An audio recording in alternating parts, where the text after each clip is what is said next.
All right, guys, buckle up because this is going to be a long one. You might as well treat it like a podcast. Don't even bother looking at my face here. Just listen to what I have to say.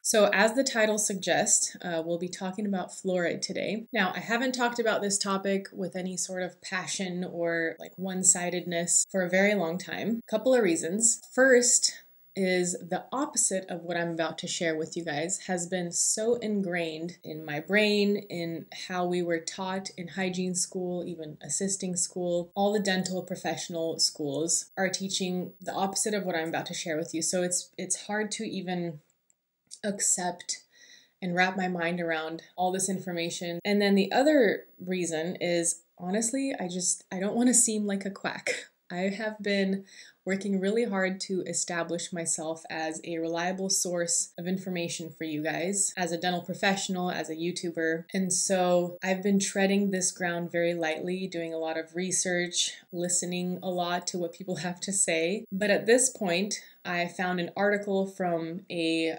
source that is trustworthy to me. This is where I go for a lot of my information. It is the National Library of Medicine. And this article came out in 2018, which is crazy to me that it's took me so long to find it. But anyway, at this point, I just feel like I need to share this article. Whatever happens, happens. If you guys think I'm crazy afterwards, so be it. I just feel like it's my duty. I feel like, what's the guy who like chases conspiracy theories and like interesting topics? He's got a podcast. What it says? Oh, Joe Rogan. Oh my gosh. He's so famous and I forgot him. Sorry, Joe. I feel like Joe Rogan doing a little discovery here. All right, so this article, again, from the National Library of Medicine. This article is titled The Untold Story of Fluoridation, Revisiting the Changing Perspectives. I'll leave a link in the description of this video below for you guys to check it out. Hopefully it'll still be there.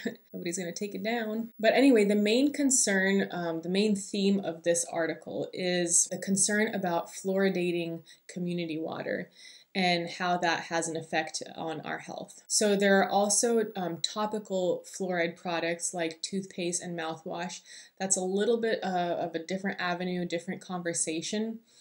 I will touch base on that a bit, but the majority of this conversation is systemic fluoride that enters into our system through our water supply. So a little bit of background on fluoride and how it even ended up in our water supply. So first of all, it's been established as a top 10 public health achievement of the 20th century. Basically, in the early 1900s, there was a guy named Frederick Mackay who found a community of people in Colorado Springs with really bad looking brown stain on their teeth. And he also noticed that their teeth were surprisingly and inexplicably resistant to decay. And so the correlation was made that fluoride helps to decrease decay. Question mark. I say question mark because later the study, we'll get to that too, but later the study talks about how there's a lot of other places right now even that have high concentrations of fluoride naturally in their water, different countries, and decay rate is still very prevalent and very high. So there you have it. Back in the 1900s, some dude found brown stains on people's teeth and also no decay, and then put the two together. Fluoride equals no decay. But then later in the 1930s, they started investigating fluorosis. Sorry guys, as I'm editing here, I just realized I should have mentioned that fluorosis is the technical term for the brown stain and deformation of the enamel that we see when people ingest too much fluoride. So at that point, with all their research, they established that approximately 1 part per million of fluoride in drinking water did not cause fluorosis for the most part in most people, and only mild enamel fluorosis in a small percentage of people. So basically, around the 1930s, they found a sweet spot for the amount of fluoride to put in community water. So in the 1940s, they started to kind of get the ball rolling on fluoridating community water throughout America. Now, as this fluoridating community water Public Health Act started rolling in, so did some conspiracy theories. So one of the biggest conspiracy theories that I'm aware of and that states in this article, in this study. Very political statement, and actually I'm sure you guys have heard this too, but I'm just going to read it here. Repeated doses of infinitesimal amounts of fluoride will in time reduce an individual's power to resist domination by slowly poisoning and narcotizing a certain area of the brain, and will thus make him submissive to the will of those who wish to govern him. So sounds bonkers, right? But basically like mind control is the big conspiracy theory here. Raise your hand if you've heard of that. I have. I can't see you, but I have a feeling many people have heard of this. So basically in the 40s, 50s, 60s, there became kind of a rise of opposition and conspiracy theories against fluoride. And although that the one that I just read, again, sounds pretty crazy, we do now know that fluoride is a neurotoxin. Literally later in this article, it talks about how the more fluoride in your system, the lower your IQ level. This has been established research, right? So fluoride dumbs you down. Suddenly mind control doesn't sound too far off, right? I feel a little bit crazy for even saying this out loud, but I'm just telling you guys how it is, okay? Don't shoot the messenger. So aside from this, there's a lot of other controversies and anti-fluoride claims. One of the main concerns is that fluoride is toxic and it's irreversible. So once you have it in your system, it's doing its thing and you can't get it out. So for example, some anti-fluoride lobbyists start with the fact that fluoride is not an essential nutrient and no disease has ever been linked to a fluoride deficiency. In fact, fluoride is claimed to be a cumulative poison, biologically very active even at low concentrations because it interferes with hydrogen bonding and inhibits numerous enzymes. So the big claim here is no disease has ever been found to be linked with fluoride deficiency. So it's not an essential nutrient. Think of it like when you think of heavy metal poisoning, right? It just it accumulates in your body and just sits there and wreaks havoc. Fluoride is basically the same thing. It's not a heavy metal, but it enters your body and it just sits there and collects cumulatively. In fact, only 50% of the daily ingested fluoride is excreted through kidneys. The remainder accumulates in bones, pineal gland, other tissues. Initial studies on animals showed that fluoride accumulation in the pineal gland led to an earlier onset of puberty. So again, think of it like the heavy metal poisoning concept, right? It just kind of enters, half of it gets excreted, the other half just kind of starts accumulating in your organs. And think about the puberty aspect, right? We've heard so many times like people saying, wow, kids are hitting puberty a lot faster. Now hear me out. I know fluoride is not the only / main culprit here. There's plenty of other, forever chemicals and hormone stuff that is affecting when kids hit puberty, but clearly fluoride here is also a contributing factor. Continuing to read here, fluoride toxicity can lead to renal damage in children. So kidney damage because of fluoride ingestion. So think again about fluoridating community water. You have a whole population that suffers from some sort of kidney disease or kidney issues, kidney damage. And usually people with kidney issues need to consume more water, okay? So you have kidney issues, need to drink more water. You're drinking fluoridated water, which is causing damage to the kidneys. So it's like this vicious cycle. Food for thought. Final statement on the kidney thing here. A diseased kidney is unable to effectively excrete fluoride. So not only do we have a kidney issue, once we put fluoride on it, it can't even excrete it properly. So a healthy kidney can process about 50% of fluoride. And then you have a diseased kidney and they're drinking more water because they need to. It can't even process all that fluoride. So it's just kind of going straight into your body. Ooh, that's hard for me to process. I'm processing with you guys. Moving on, we are not finished here. We're not even halfway. Fluoride has been shown to be mutagenic by causing chromosome damage and interference with enzymes involved in DNA repair. It affects us on the DNA level. It interferes with cell tissue repair. I find this very interesting. The only government-sanctioned animal study to investigate whether fluoride causes cancer in 1990. There's so much going on even in this statement. Like before we even get to the meat of things. First of all, the only government sanctioned study on animals. So it's not even like a human study that they're like, okay, we're just going to do one study on humans and that's it. And it was done in 1990. What is that, 30 years ago? Almost 30 years ago. Anyway, let me read the rest of this. So the only government-sanctioned animal study to investigate whether fluoride causes cancer in 1990 found a dose-dependent increase in cancer in the target organ, bone, of fluoride-treated rats. This led to a 14-year research carried out by Harvard showing a significant link between fluoridation and a rare form of bone cancer called osteosarcoma in young boys. So fluoride causes osteosarcoma. Obviously, dose dependent. I can already hear like the opposing argument of like, a lot of these things have to do with like high fluoride toxicity. Guys, if you think about it though, if fluoride is a cumulative toxin, over the years, how much fluoride is already in our system? And mind you, it's not just fluoride in your water. Some of you may be thinking like, oh, well, I don't drink tap water, I drink filtered water, or I drink bottled water. First of all, a lot of your bottled water has fluoride in it also. And it's not just water. Think about the foods that we're eating.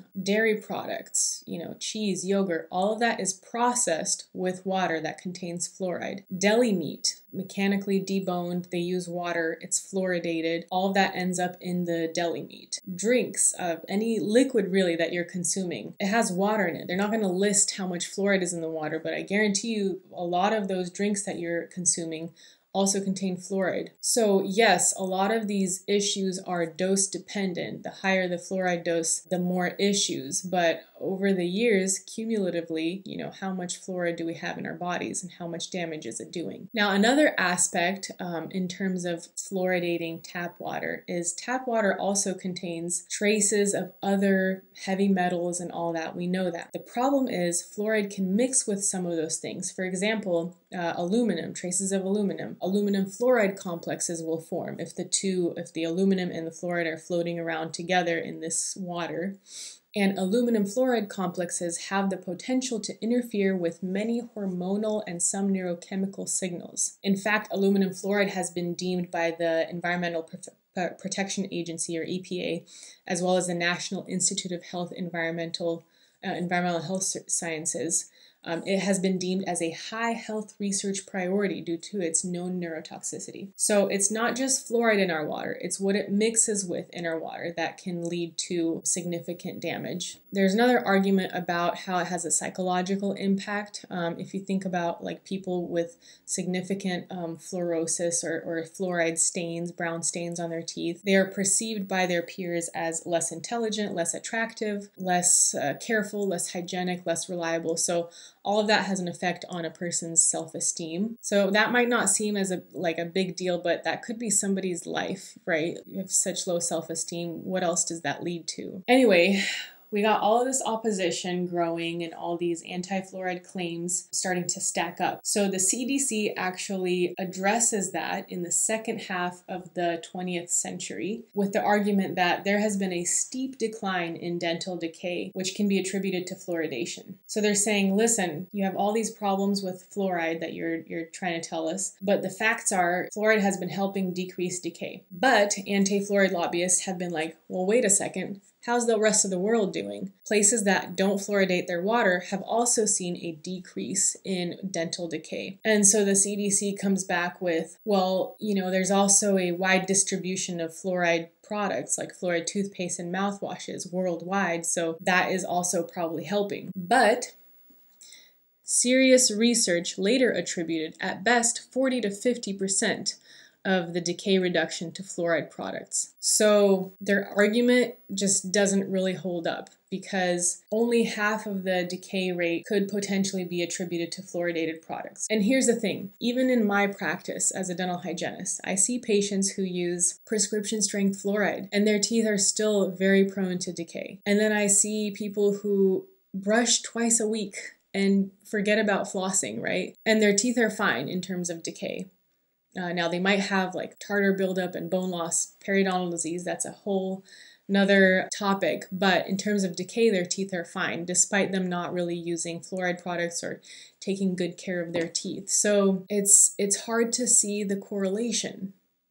It's hard for me to say that, but it's also true. It's hard for me to see the correlation. There's another big argument against fluoride. It is considered unethical because individuals are not being asked for their informed consent prior to medication. So if you think about it, nobody asked you if they can put fluoride, which is not an essential nutrient or anything. Nobody asked you to put it in your water, and here you are consuming it, right? This is one of the key reasons why most of Western Europe has ruled against fluoridation. It's a violation of human rights, direct violation of the Nuremberg Code that states that research or even routine medical procedures must be done with the voluntary cooperation of subjects who must be fully informed of the risks and benefits of the procedure. So I have a feeling that America would find a way to wiggle out of that one, because if you think about it, the risks and benefits of fluoride are out there. They're on the internet, right? You can find them if you do your own research. And in terms of consent,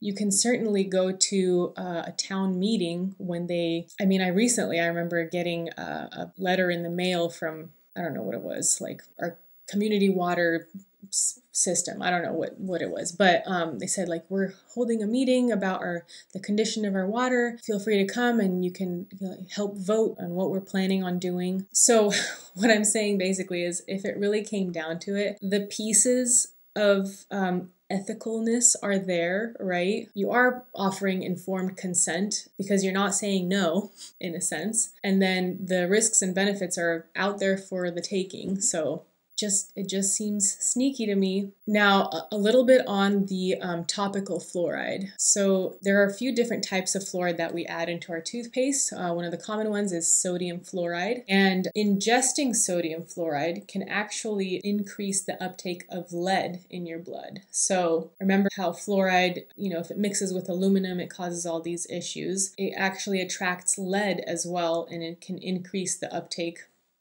of lead in your blood. Sodium fluoride is an extremely toxic substance. 200 milligrams of the fluoride ion is enough to kill a young child, and 3 to 5 grams, aka a teaspoon, is enough to kill an adult. Now, I did the math beforehand. Basically, in a standard 4.3 ounce tube of toothpaste, it comes out to about 130 milligrams of fluoride. So ingesting an entire tube of toothpaste is not necessarily going to kill you. Even so, they do have the number for poison control on the label because fluoride is a known toxin. You're not supposed to ingest it, especially in higher quantities. So another thing to do with kids, this kind of hit home because I'm actually pregnant right now. They're talking here about using bottled water or tap water when feeding formula to infants. The ADA, or American Dental Association, recommends that water with fluoride, bottled or otherwise, should not be used to mix concentrated formula or foods for babies age 1 and younger. So the standard level of fluoride in community water, right, about 1 part per million, is up to nearly 50 times higher than normally found in breast milk. So there are no benefits, only risks for infants ingesting this heightened level of fluoride at such an early age. So if you think about mothers who aren't able to or choose not to breastfeed their kids, what are you mixing your formula with? What kind of water? That's a huge factor to be aware of. More food for thought. We're getting a whole feast today, guys. Hope you're hungry. So anyway, moving on. I find this very alarming. Fluoride is an acute toxin. We already know this, but check this out. With a rating slightly higher than lead. I don't know how to read that. Does it mean it's more poisonous or less poisonous than lead? Higher meaning worse or higher meaning better? But the point is, we think of like, oh, lead poisoning. Oh my gosh, that's like so bad, lead poisoning. Fluoride is right up there with lead poisoning, guys. In fact, reading here, it is one of the most bone-seeking elements known to human beings. So excess fluoride causes several diseases such as osteoporosis, arthritis, brittle bones, cancer, infertility in women, brain damage, Alzheimer's disease, and thyroid disorders. So many issues caused by fluoride. Again, I know it's dose dependent, but also, again, cumulative. So there's that. So the rest of the article actually goes into the fluoride situation in India. There are a lot of countries, 24 countries, including India, that lie in they call it the geographical fluoride belt. Extends from Turkey to China to Japan and Iraq, Iran, Afghanistan. So there's like a natural belt of fluoride across all these countries. And in India, there's a huge fluorosis endemic. So they say the fluoride is naturally occurring in the groundwater, although they also mentioned that there is a lot of factories which dump their waste into holes in the ground, which seeps up into the water supply. And the waste includes fluoride. So that's one way it's naturally occurring in their water supply. But we see basically a high amount of fluoride in the water supply in India, and yet there's a state in India called Fazilka, and it says almost 70% of Fazilka's population suffers from dental decay, and mind you, their fluoride content is 6 to 12 milligrams per liter. I mean, really high concentrations of fluoride, and yet they have a ton of decay. So something's not adding up here. In conclusion, dental decay is a critical concern even today and continues to plague the majority of the world's population, despite fluoridating the water, despite all of these fluoride products distributed worldwide, right? So there's one side of the coin where they're like, oh, there's a steep decline in decay, but actually it's still very prevalent despite fluoride being supplied in our community water and stuff. Interestingly enough, there's a lot of countries internationally, European countries, that have rejected water fluoridation. And it's come to people's attention that we probably need to visit and pursue defluoridation of community water because of all the known toxicity that's starting to emerge within the human population. Guys, as I'm finishing up editing here, one more thing was brought to my attention. Literally, as I have been editing this video, a colleague of mine, without even knowing that I'm doing this video about fluoride, has sent me some news that apparently a federal judge has ruled for the EPA to take action to defluoridate or address the fluoride in the community water because of the scientific evidence that shows the IQ is getting lower in kids. So the tides are turning. So that concludes the study, you guys. I feel like there are so many more rabbit holes to go down and so many more questions. A part 2 would be nice. It would also be nice for like someone to join the conversation. But yeah, comment below on your thoughts. This is crazy to me, and I will certainly never judge people again who don't want fluoride in their as part of their dental treatment. Yeah, it's crazy. Subscribe. Comment below, and yeah, I will see you guys in the next video. As always, take care of your teeth.